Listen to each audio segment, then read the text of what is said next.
नमस्कार दोस्तों, आप सबका स्वागत है आज की वीडियो में। और आज का वीडियो अगर आप पूरा देखते हैं और देखकर आपके मन में ये होता है कि इसको शेयर तो करना ही चाहिए, आपको पसंद आता है तो चैनल को सब्सक्राइब करना ही चाहिए, तो दोस्तों कर लेना। और पसंद नहीं आए तो कोई बात नहीं, लेकिन ये वीडियो है वो हिंदी की आत्मा साबित हो सकता है, ये मैं अपने विश्वास से कह रहा हूँ। चलिए दोस्तों देखते हैं प्रश्न को। राहुल वेल नामक चंपू काव्य की रचना किसने की? रोड़ा नामक कवि ने। और चंपू काव्य दोस्तों उसे कहते हैं जो कि गद्य और पद्य मिश्रित रचना हो, तो राहुल वेल भी एक ऐसी रचना है और इसकी रचना रोड़ा नामक कवि ने की थी। राहुल वेल कौन सी शताब्दी की रचना है? 10वीं शताब्दी की रचना है। राहुल वेल है वो 10वीं शताब्दी की चंपू शैली की रचना है। राहुल वेल चंपू काव्य किस रूप में प्राप्त हुआ है?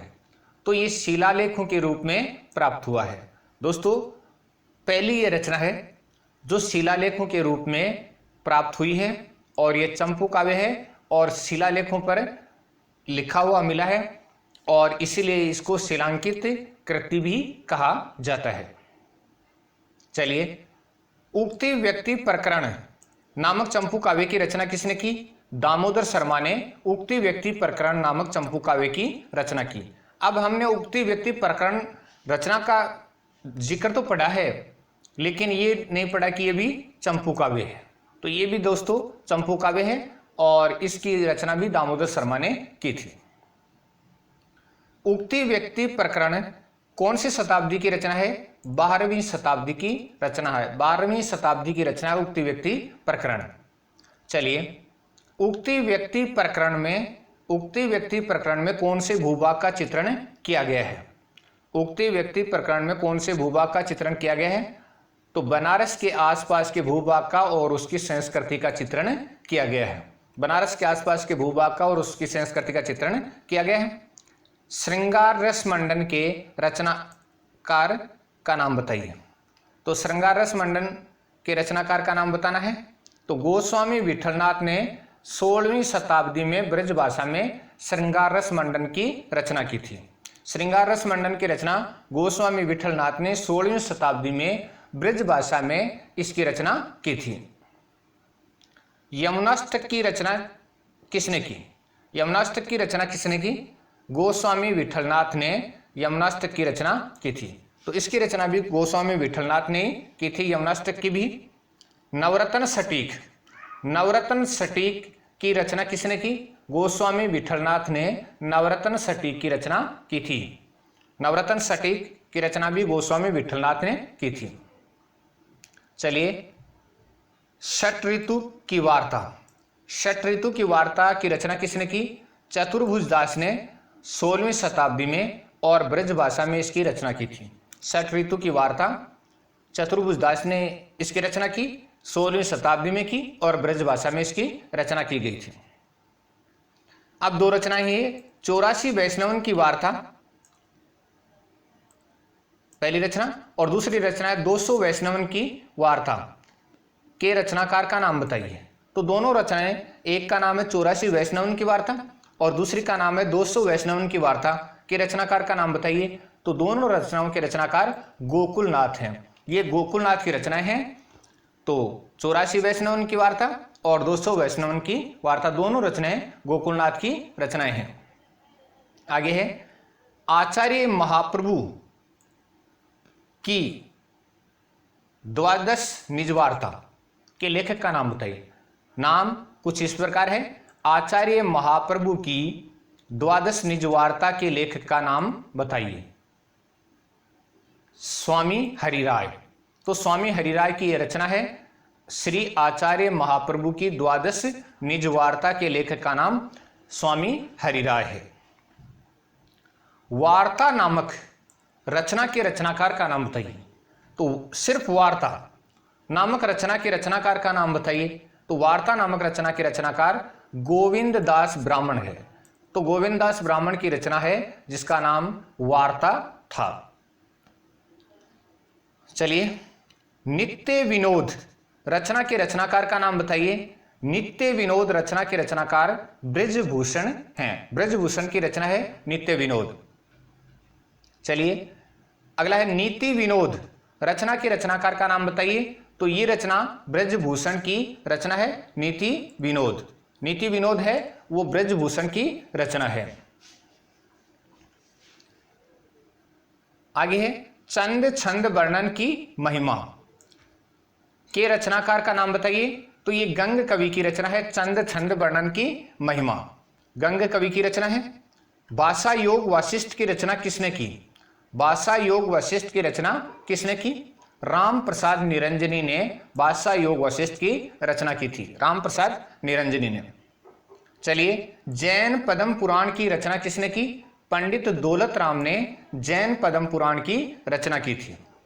पंडित दौलत राम ने जैन पद्म पुराण की रचना की थी। पंडित दौलत राम कहाँ के निवासी थे? तो पंडित दौलत राम मध्य प्रदेश के निवासी थे। मध्य प्रदेश के निवासी थे पंडित दौलत राम। अगला प्रश्न है पहेलियां, मुकरियां और दो सूकने। पहेलियों की रचना, मुकरियों की रचना और दो सूकने की रचना किसने की? अमीर खुसरो ने की थी। अमीर खुसरो ने पहेलियों की रचना की, मुकरियों की रचना की और दो सूकने की रचना की थी। फोर्ट विलियम कॉलेज की स्थापना कहां पर हुई थी? फोर्ट विलियम कॉलेज की स्थापना कहां पर हुई थी? कोलकाता में। कोलकाता में। पहले इसका नाम कलकत्ता था, बाद में कोलकाता हो गया। तो फोर्ट विलियम कॉलेज की स्थापना कोलकाता में हुई थी।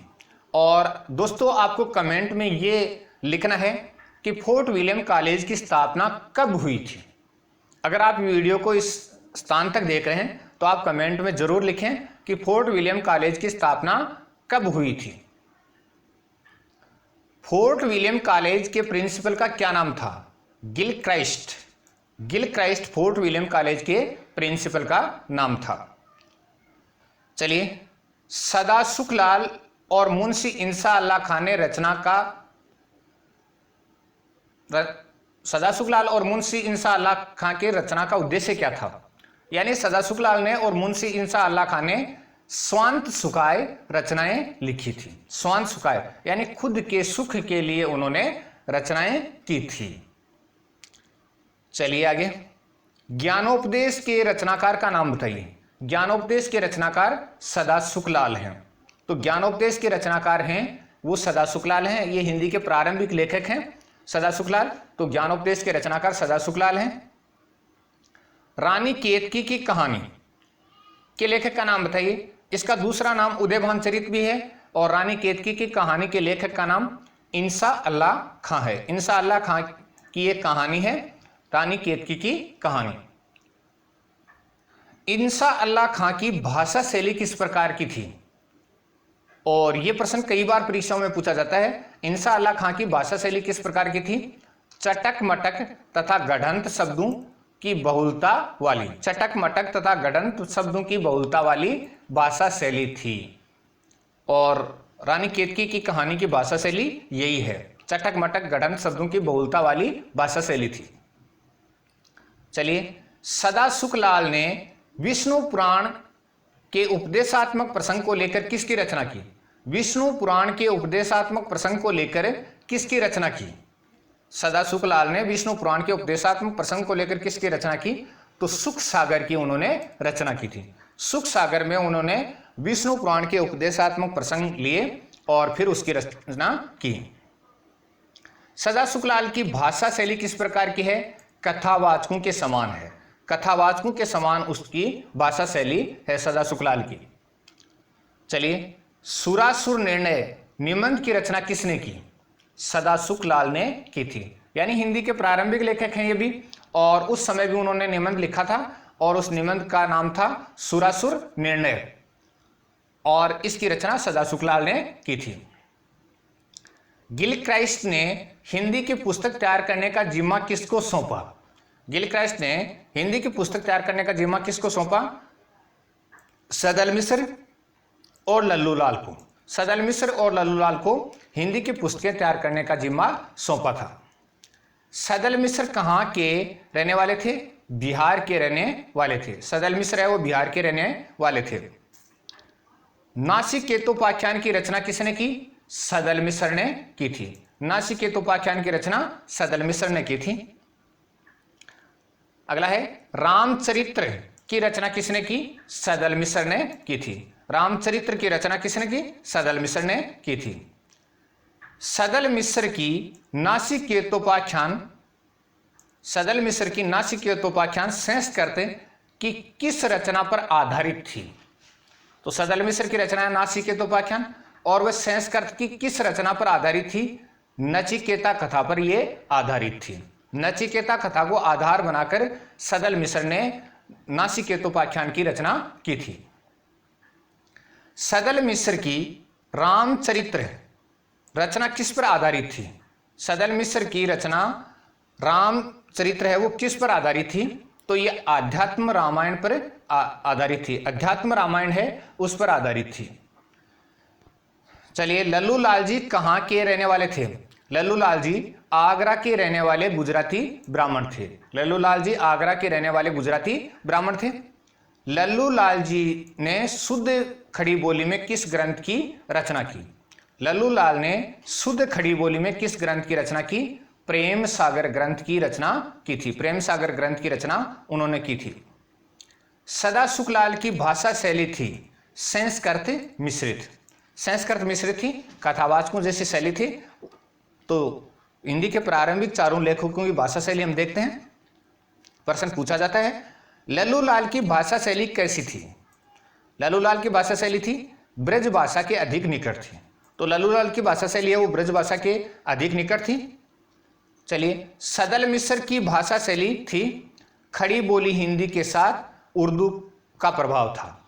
तो सदल मिश्र की भाषा शैली पर खड़ी बोली हिंदी का प्रभाव तो था ही था, लेकिन साथ ही साथ उर्दू का भी प्रभाव नजर आता था। इंसा अल्लाह खां की भाषा शैली कैसी थी? घरेलूपन तथा तुकबंदी से युक्त थी। और इसकी विशेषता एक ऊपर हम पहले प्रश्न में देख भी आए हैं, घरेलूपन तथा तुकबंदी से युक्त थी। चलिए, गोरा बादल री बात रचना किस भाषा में लिखी गई थी? गोरा बादल री बात रचना किस भाषा में लिखी गई थी? राजस्थानी पद्य भाषा में लिखी गई थी पहले, जिसका खड़ी बोली गद्य में बाद में अनुवाद किया गया। तो रचना का नाम है गोरा बादल री बात और यह रचना राजस्थानी पद्य भाषा में लिखी गई पहले, जिसका बाद में खड़ी बोली गद्य में अनुवाद किया गया था। चलिए, अगला प्रश्न है इतिहास तिमिर नाशक रचना के रचनाकार का नाम बताइए। राजा शिव प्रसाद सितारे हिंद की यह रचना है इतिहास तिमिर नाशक। इतिहास तिमिर नाशक रचना है वो राजा शिव प्रसाद सितारे हिंद की रचना का नाम है। वीर सिंह वृत्तांत, वीर सिंह वृत्तांत रचना के रचनाकार का नाम बताइए। राजा शिव प्रसाद सितारे हिंद की रचना है वीर सिंह वृत्तांत। राजा भोज का सपना रचना के रचनाकार का नाम बताइए। राजा शिव प्रसाद सितारे हिंद की यह रचना है राजा भोज का सपना। शकुंतला नाटक की रचना किसने की? शकुंतला नाटक की रचना किसने की थी? राजा लक्ष्मण सिंह ने शकुंतला नाटक की रचना की थी। राजा लक्ष्मण सिंह ने शकुंतला नाटक की रचना की थी। प्रजा हितैषी नामक साप्ताहिक पत्रिका का प्रकाशन किसने किया? प्रजा हितैषी नामक साप्ताहिक पत्रिका का प्रकाशन किसने किया? राजा लक्ष्मण सिंह ने किया था। राजा लक्ष्मण सिंह ने प्रजा हितैषी नामक साप्ताहिक पत्रिका का प्रकाशन किया था। आचार्य रामचंद्र शुक्ल ने हिंदी गद्य का प्रवर्तक किसको माना? आचार्य रामचंद्र शुक्ल ने हिंदी गद्य का प्रवर्तक भारतेंदु हरिश्चंद्र को माना था। भारतेंदु हरिश्चंद्र को हिंदी गद्य का प्रवर्तक माना। आधुनिक हिंदी गद्य का प्रवर्तन किस विधा के द्वारा हुआ? आधुनिक हिंदी गद्य का परिवर्तन किस विधा के द्वारा हुआ? किस विधा के द्वारा हुआ? तो ये नाटक विधा के द्वारा हुआ था। यानी गद्य में सबसे पहले हिंदी के विकास के शुरुआत में नाटक है वो लिखने का प्रचलन प्रारंभ हुआ था। नाटक नाम की पुस्तक का लेखन किसने किया? भारतेंदु हरिश्चंद्र ने, मैं नहीं है, ने। नाटक नाम की पुस्तक का लेखन किसने किया? भारतेंदु हरिश्चंद्र ने नाटक नाम की पुस्तक का लेखन किया था। आनंद रघुनंदन नाटक की रचना किसने की थी? महाराज विश्वनाथ सिंह ने ब्रज भाषा में की थी और ये शुरुआत के मौलिक नाटकों की श्रृंखला में एक नाटक माना जाता है। आनंद रघुनंदन नाटक की रचना किसने की? महाराज विश्वनाथ सिंह ने ब्रज भाषा में। नहुस नाटक की रचना किसने की? बाबू गोपाल चंद्र ने ब्रज भाषा में, और यह भी शुरुआत का मौलिक नाटक माना जाता है। तो आनंद रघुनंदन और नहुस है, ये दो मौलिक नाटक माने जाते हैं। भारतेंदु हरिश्चंद्र से पहले ये दो लिखे गए मौलिक नाटक हैं। संक्षिप्त हिंदी शब्द सागर, संक्षिप्त हिंदी शब्द सागर का संपादन किसने किया? रामचंद्र वर्मा ने। संक्षिप्त हिंदी शब्द सागर का संपादन रामचंद्र वर्मा ने किया था।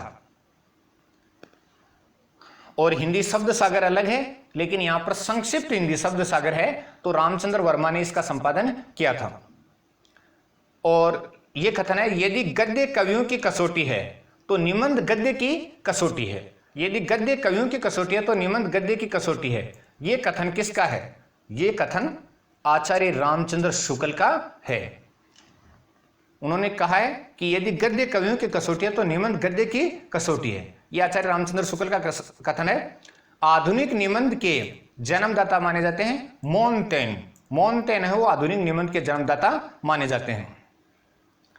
हिंदी नाटकों को नया अर्थ और स्वरूप और पहचान देने वाले साहित्यकार का नाम बताइए।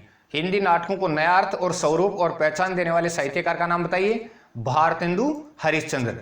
भारतेंदु हरिश्चंद्र ने नया अर्थ और नई पहचान हिंदी नाटकों को दी। वे दिन वे लोग संस्मरण रचना के रचनाकार का नाम बताइए। शिवपूजन सहाय की ये संस्मरण रचना है। वे दिन वे लोग संस्मरण रचना के रचनाकार का नाम बताइए। शिवपूजन सहाय की ये संस्मरण रचना है। हमारे आराध्य संस्मरण रचना के रचनाकार का नाम बताइए। तो बनारसी दास चतुर्वेदी की रचना है हमारे आराध्य। हमारे आराध्य है वो बनारसी दास चतुर्वेदी की रचना है हमारे आराध्य। पुरानी स्मृतियां, पुरानी स्मृतियां नामक संस्मरण रचना के रचनाकार का नाम बताइए। प्रकाश चंद्र गुप्त की ये रचना है पुरानी स्मृतियां और संस्मरण रचना है। चलिए, भूले हुए चेहरे संस्मरण रचना के रचनाकार का नाम बताइए। कन्हैयालाल मिश्र प्रभाकर की ये संस्मरण रचना है भूले हुए चेहरे। माटी की मूर्तें संस्मरण रचना के रचनाकार का नाम बताइए। माटी की मूर्तें संस्मरण रचना के रचनाकार रामवृक्ष बेनीपुरी हैं। रामवृक्ष बेनीपुरी जी की यह संस्मरण रचना है। क्या गोरी क्या सांवरी, क्या गोरी क्या सांवरी यात्रा संस्मरण। देखिए ये यात्रा संस्मरण है कि रचनाकार का नाम बताइए। देवेंद्र सत्यार्थी का ये सत्यार्थी का यात्रा संस्मरण है। क्या गोरी क्या सांवरी। रेखाएं बोल उठी यात्रा संस्मरण के रचनाकार का नाम बताइए। देवेंद्र सत्यार्थी का ये यात्रा संस्मरण है रेखाएं बोल उठी।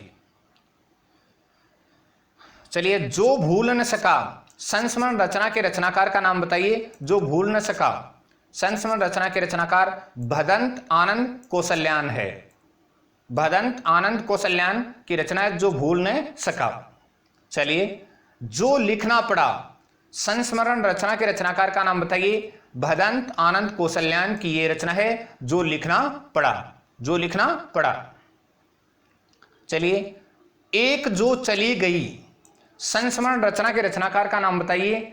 एक जो चली गई गोपाल दास की यह संस्मरण रचना है एक जो चली गई। चलिए नेक्स्ट, अतीत के चलचित्र और स्मृति की रेखाएं संस्मरण रचनाओं की रचनाकार का नाम बताइए। अतीत के चलचित्र और स्मृति की रेखाएं संस्मरण रचनाओं के रचनाकार का नाम बताइए। महादेवी वर्मा का ये संस्मरण रचनाएं हैं। और दोस्तों यहां एक बात मैं आपको बताना चाहूंगा कि महादेवी वर्मा के संस्मरण और रेखा चित्र इतने घुले मिले हैं कि उनमें फर्क करना बहुत ही मुश्किल है। इसीलिए रेखा चित्र का जो प्रश्न मैंने बनाया है उसमें इन दोनों को भी दिया है। अतीत के चलचित्र को भी दिया और स्मृति की रेखा को भी दिया। कई बार ये संस्मरण में भी जोड़ लिए जाते हैं और रेखा चित्र में भी जोड़ लिए जाते हैं। चलिए, रेखा चित्र रचना के रचनाकार का नाम बताइए। बनारसी दास चतुर्वेदी की रचना है रेखा चित्र और ये रेखा चित्र ही है, रेखा चित्रों का ही संकलन है। महादेवी वर्मा के रेखा चित्रों के नाम बताइए। तो महादेवी वर्मा के रेखा चित्रों के नाम अतीत के चलचित्र, समर्थी की रेखाएं, पथ के साथी और मेरा परिवार।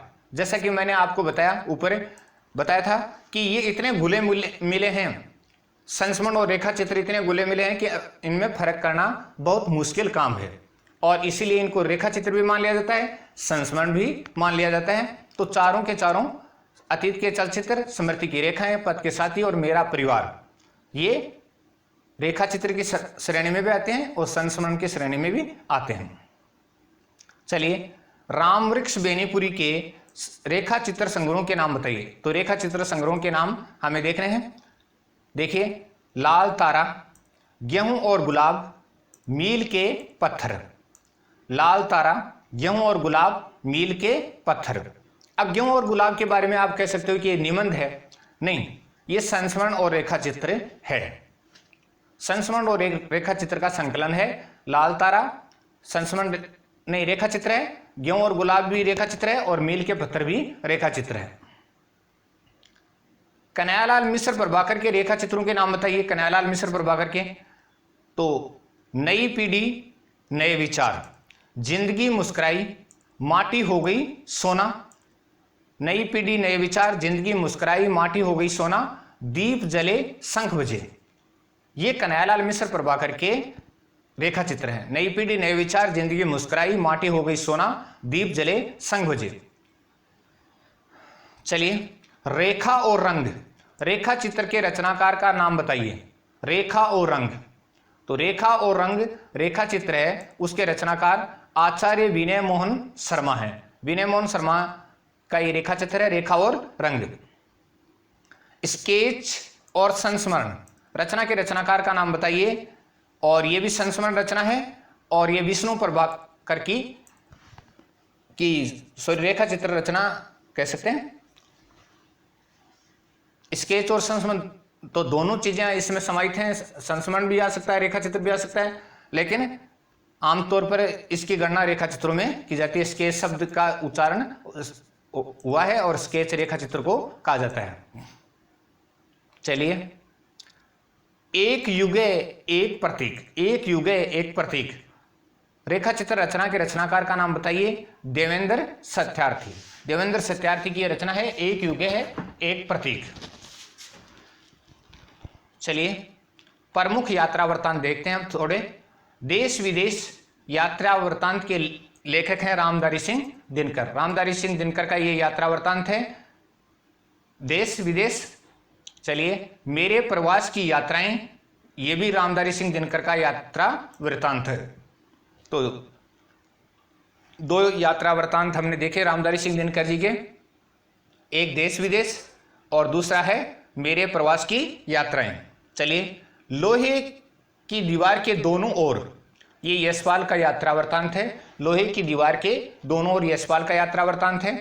सागर की लहरों पर, ये भगवती शरण उपाध्याय का यात्रा वृत्तांत है। भगवती शरण उपाध्याय का यात्रा वृत्तांत है, भगवत लिखा हुआ है लेकिन भगवती शरण उपाध्याय का यात्रा वृत्तांत है सागर की लहरों पर।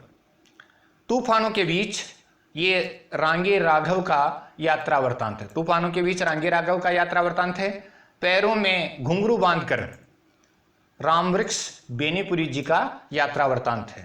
पैरों में घुंघरू बांधकर रामवृक्ष बेनीपुरी, और कई जगह पैरों में पंख बांधकर लिखा हुआ मिलता आपको। रामवृक्ष बेनीपुरी जी का यात्रा वृत्तांत है, पैरों में घुंघरू बांधकर। हिमालय यात्रा काका कालेलकर का यात्रा वृत्तांत है। हिमालय यात्रा काका कालेलकर का यात्रा वृत्तांत है।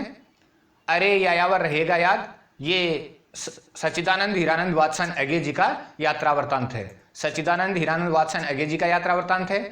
और ये भी एक बूंद सहसा उछली अगे जी का यात्रा वृत्तांत है। एक बूंद सहसा उछली भी सच्चिदानंद हीरानंद वात्सन अगे जी का यात्रा वृत्तांत है। चलिए, शिवालिक की घाटियों में श्रीनिधि सिद्धांतालंकार का यात्रा वृत्तांत है। शिवालिक की घाटियों में श्रीनिधि सिद्धांतालंकार का यात्रा वृत्तांत है। मालिनी के वनों में, ये भी श्रीनिधि सिद्धांतालंकार का यात्रा वृत्तांत है। मालिनी के वनों में श्रीनिधि सिद्धांतालंकार का यात्रा वृत्तांत है। सूखे सुनसान नालों में ये भी श्रीनिधि सिद्धांतालंकार का यात्रा वृत्तांत है। तो इनके 3-4 यात्रा वृत्तांत है। चलिए आगे। अपनी खोज में, ये देवेंद्र सत्यार्थी का यात्रा वृत्तांत है। देवेंद्र सत्यार्थी का यात्रा वृत्तांत है। आखिरी चट्टान तक, ये मोहन राकेश का यात्रा वृत्तांत है। आखिरी चट्टान तक मोहन राकेश का। चीड़ों पर चांदनी निर्मल वर्मा का यात्रा वृत्तांत है। चीड़ों पर चांदनी निर्मल वर्मा का यात्रा वृत्तांत है। हर बारिश में, ये भी निर्मल वर्मा का यात्रा वृत्तांत है। हर बारिश में निर्मल वर्मा का यात्रा वृत्तांत है। मृग मरीचिका के देश में डॉक्टर रघुवंश का यात्रा वृत्तांत है। मृग मरीचिका के देश में डॉक्टर रघुवंश का यात्रा वृत्तांत है। केरल की शारदीय परिक्रमा आचार्य नंद दुलारे वाजपेयी जी का यात्रा वृत्तांत है। केरल की शारदीय परिक्रमा आचार्य नंद दुलारे वाजपेयी जी का यात्रा वृत्तांत है। तंत्रलोक से यंत्रलोक तक डॉक्टर नगेंद्र का यात्रा वृत्तांत है।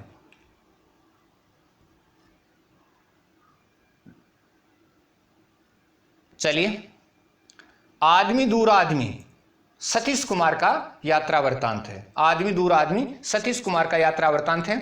खंडित यात्राएं कमलेश्वर का यात्रा वृत्तांत है। खंडित यात्राएं कमलेश्वर का यात्रा वृत्तांत है। शहर से दूर राजेंद्र अवस्थी का यात्रा वृत्तांत है। शहर से दूर राजेंद्र अवस्थी का यात्रा वृत्तांत है। चलिए, शिवानी का यात्रिक राजेंद्र अवस्थी का ही यात्रा वृत्तांत है। शिवानी का यात्रिक। यात्राएं हिमांशु जोशी का यात्रा वृत्तांत है। हिमांशु जोशी का यात्रा वृत्तांत है यात्राएं। अब देखिए, कुछ जीवनी साहित्य देखते हैं। कलम का सिपाही अमृत राय ने इस जीवनी को लिखा है। कलम का सिपाही नामक जीवनी को लिखने का कार्य किया अमृत राय ने। प्रेमचंद घर में इस जीवनी को लिखा है शिवरानी देवी ने। प्रेमचंद घर में इस जीवनी की लेखिका है शिवरानी देवी। कलम के सिपाही उपन्यास सम्राट प्रेमचंद। कलम के सिपाही उपन्यास सम्राट प्रेमचंद और इस जीवनी को लिखा है नागार्जुन ने। बाबा नागार्जुन ने इस जीवनी को लिखा। कलम के सिपाही उपन्यास सम्राट प्रेमचंद। महाप्राण निराला और इस जीवनी को लिखा गंगा प्रसाद पांडे ने। गंगा प्रसाद पांडे ने इस जीवनी को लिखा। निराला की साहित्य साधना का प्रथम भाग और ये डॉक्टर रामविलास शर्मा ने इस जीवनी को लिखा। इस जीवनी की रचना रामविलास शर्मा ने की। निराला की साहित्य साधना का प्रथम भाग। सुमित्रा नंदन पंत और इस जीवनी साहित्य की रचना की डॉक्टर शांति जोशी ने। डॉक्टर शांति जोशी ने सुमित्रा नंदन पंत की जीवनी लिखने का कार्य किया। आवारा मसीहा विष्णु प्रभाकर ने इस जीवनी को लिखा। बहुत ही प्रसिद्ध जीवनी है और बंगला साहित्यकार शरद चंद्र के जीवन पर आधारित है। आवारा मसीहा और विष्णु प्रभाकर इसके रचयिता है। मनीष सिंह की लोक यात्रा भगवती प्रसाद सिंह की ये जीवनी साहित्य की रचना है। भगवती प्रसाद सिंह ने मनीष सिंह की लोक यात्रा नामक जीवनी साहित्य लिखा। अब देखिए, अपराधों की घाटी में उगे ये जीवन फूल। रिपोर्टाज के लेखक का नाम बताइए। राजकुमार भ्रमर का ये रिपोर्टाज है। अपराधों की घाटी में उगे ये जीवन फूल। रिपोर्टाज के लेखक राजकुमार भ्रमर हैं। गर्मियों में पहाड़ पर, रिपोर्टाज के लेखक का नाम बताइए। गर्मियों में पहाड़ पर, ये राजेंद्र अवस्थी का रिपोर्टाज है। गर्मियों में पहाड़ पर। चलिए आगे। अटपट बैन मोरंगिया रैन। अटपट बैन मोरंगिया रैन, रिपोर्टाज के लेखक का नाम बताइए। अटपट बैन मोरंगिया रैन, रिपोर्टाज के लेखक शालिग्राम हैं। शालिग्राम का ये रिपोर्टाज है अटपट बैन मोरंगिया रैन। ब्रह्मपुत्र पर सेतुबंध, रिपोर्टाज के लेखक का नाम बताइए। ब्रह्मपुत्र पर सेतुबंध, ये धर्मवीर भारती का रिपोर्टाज है। ब्रह्मपुत्र पर सेतुबंध। चलिए, 5 पानी खेत में 50 पानी खलियान में, 5 पानी खेत में और 50 पानी खलियान में, रिपोर्टाज के लेखक का नाम बताइए। चलिए, विवेकी राय का ये रिपोर्टाज है, 5 पानी खेत में 50 पानी खलियान में। कुछ आप बीती कुछ जग बीती आत्मकथा के लेखक का नाम बताइए। कुछ आप बीती कुछ जग बीती आत्मकथा के लेखक भारतेंदु हरिश्चंद्र हैं। भारतेंदु हरिश्चंद्र की आत्मकथा है। चलिए, अंबिका दत्त व्यास की आत्मकथा का नाम बताइए। निज वृत्तांत। निज वृत्तांत अंबिका दत्त व्यास की आत्मकथा का नाम है।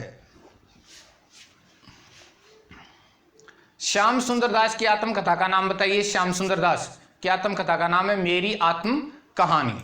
श्याम सुंदर दास की आत्मकथा का नाम है मेरी आत्म कहानी। गुलाब राय की आत्मकथा का नाम बताइए। मेरी असफलताएं। बाबू गुलाब राय की आत्मकथा, उसका नाम है मेरी असफलताएं। राहुल सांकृत्यायन की आत्मकथा का नाम बताइए। मेरी जीवन यात्रा। मेरी जीवन यात्रा राहुल सांकृत्यायन की आत्मकथा है।